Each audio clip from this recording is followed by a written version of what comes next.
لعنت فرمائی ہے، اللہ کی لعنت ہو سود کھانے والے پر، یعنی سود لینے والے پر، سود دینے والے پر، سود کے معاملے میں گواہ بننے والے پر، اور سود کے معاملے کو لکھنے والے پر۔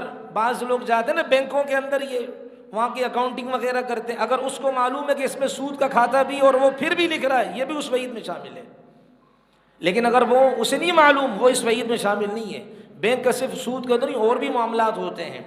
تو اگر کسی کو معلوم ہے کہ یہ میں جو کام کر رہا ہوں خالص سودی کام کر رہا ہوں، یعنی سود کی اکاؤنٹنگ کر رہا ہوں، تو یہ اس میں شامل ہوگا۔ اپنے کو بچا کر رکھے بھائی، اللہ تعالیٰ بہت دیں گے انشاءاللہ۔ اللہ کو راضی کرنے کے لیے انسان طے کر لے، اللہ راہیں کھولیں گے۔ والذین جاہدوا فینا لنہدینہم سبلنا، اللہ فرماتے ہیں جو مجھے خوش کرنے کے لیے محنتیں کریں گے میں ان کے لیے راہوں کو کھولوں گا۔ ایک در بند اگر ہو گیا، دنیا والوں نے کر لیا، میں اللہ ہوں، رازق ہوں، رزاق ہوں، میں ہزاروں دروازے اس کے لیے عزت کی روزی کے کھولوں گا انشاءاللہ۔ تو یہ نبی علیہ السلام نے کتنی وعید فرمائی ہے۔ اسی طریقے سے یہ تو آ گیا کہ اللہ فرماتے ہیں کہ بھائی میں جو ہے نا وہ سود کو گھٹاؤں گا، اس لیے کہ یہ حرام چیز ہے۔ اسی کے ساتھ بھائی جتنے بھی حرام چیزیں ان کی نحوستیں ہوتی ہیں، پچھلے درس میں بھی کچھ بات عرض کی تھی۔ آپ علیہ السلام نے یہاں تک فرمایا جس کا مفہوم یہ، جس آدمی نے کسی کو قرضہ دیا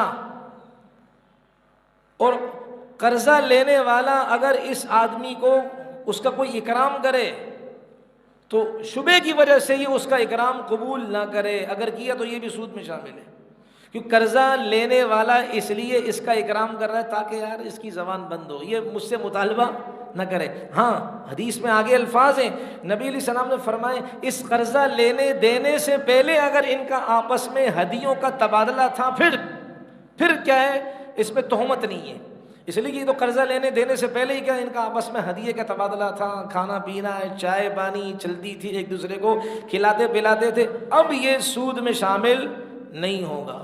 قربان جائے امام اعظم ابو حنیفہ رحمۃ اللہ علیہ پر، اور ہمیں فخر ہے ان کی اتباع کرنے پر۔ امام اعظم ابو حنیفہ رحمۃ اللہ علیہ نے ایک آدمی کو قرضہ لیا، ان کی بڑی فیکٹری تھی کپڑے کی بغداد اور عراق کے اندر۔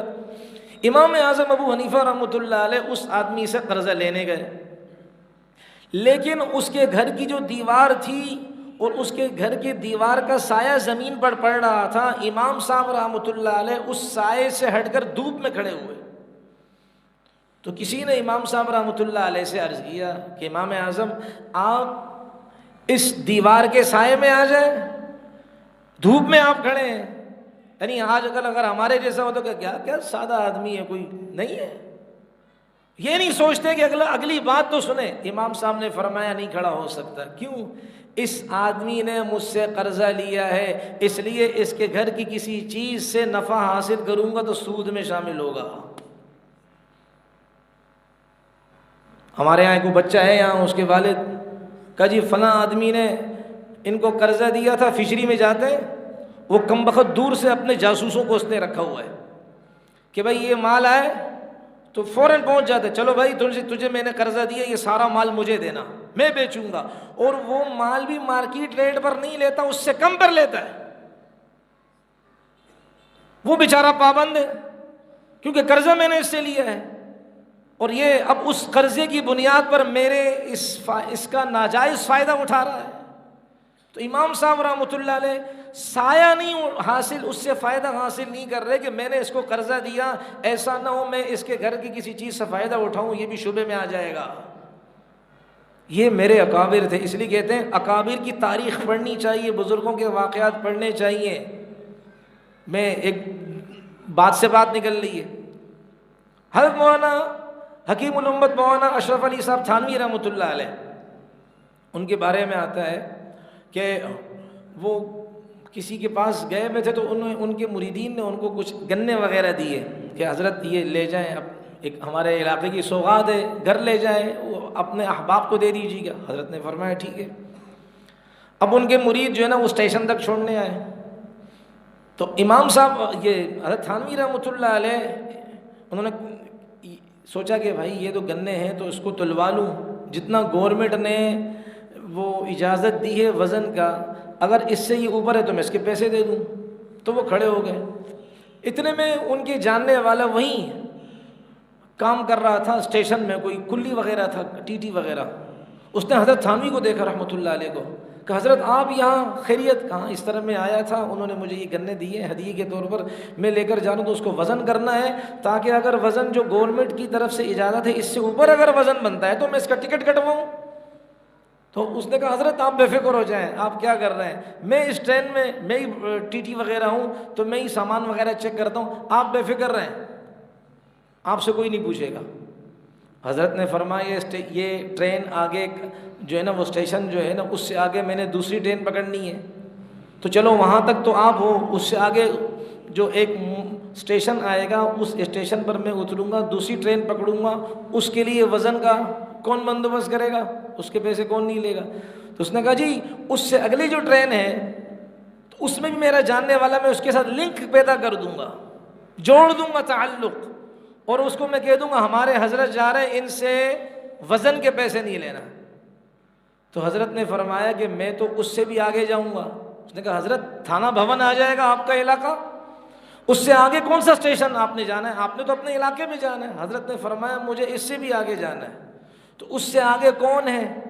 کہا حضرت اس سے آگے تو آپ نے جانا ہی نہیں۔ کہا ہے؟ کہا کیا؟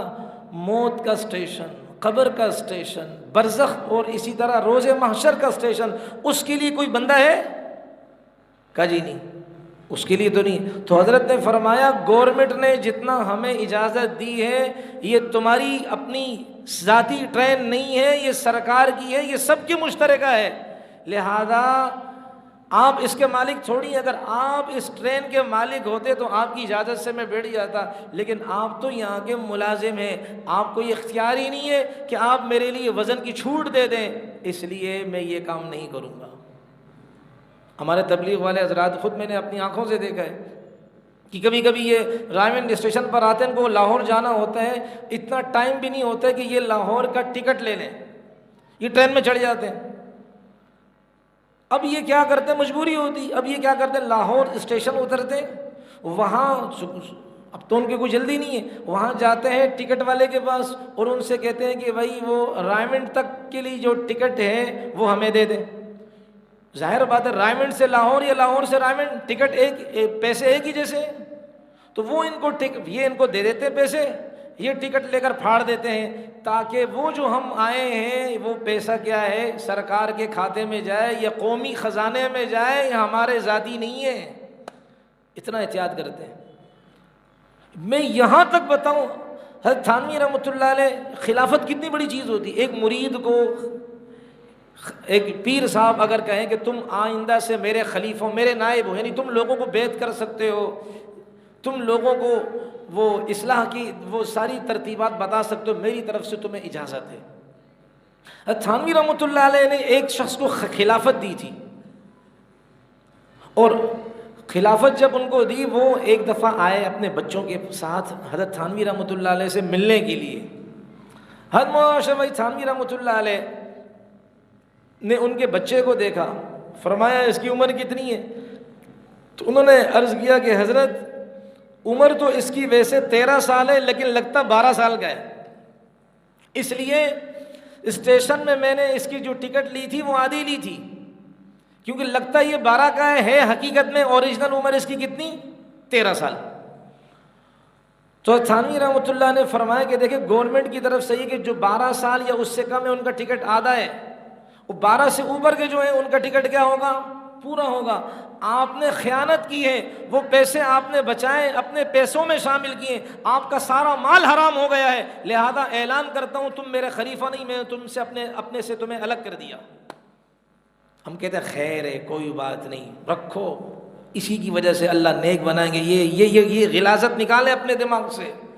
ساری دنیا کا ٹھیکہ ہم نے نہیں لیا ہوا، ہم نے ٹھیکہ لیا قرآن کی حفاظت کا، ہم نے ذمہ داری لی شریعت کے احکام کی پامالی سے روکنے کا، ہم نے ذمہ داری لی نبی علیہ السلام کے ایک ایک حکم کو، نبی کی ایک ایک سنت کو اپنے سر پر رکھیں گے، کسی کو نبی کی سنت کا مذاق اڑانے نہیں دیں گے۔ ہم نے اس کی ذمہ داری لی ہے، ہم نے اس کی ذمہ داری نہیں لی وہ شراب خور شراب پیتا رہے، اس کا حرام مال اپنی مسجد میں، اپنے علاقوں میں، اپنے ساتھیوں میں شامل کریں، یہ ہم نے ذمہ داری نہیں لی ہے، یہ خناسیت ہے۔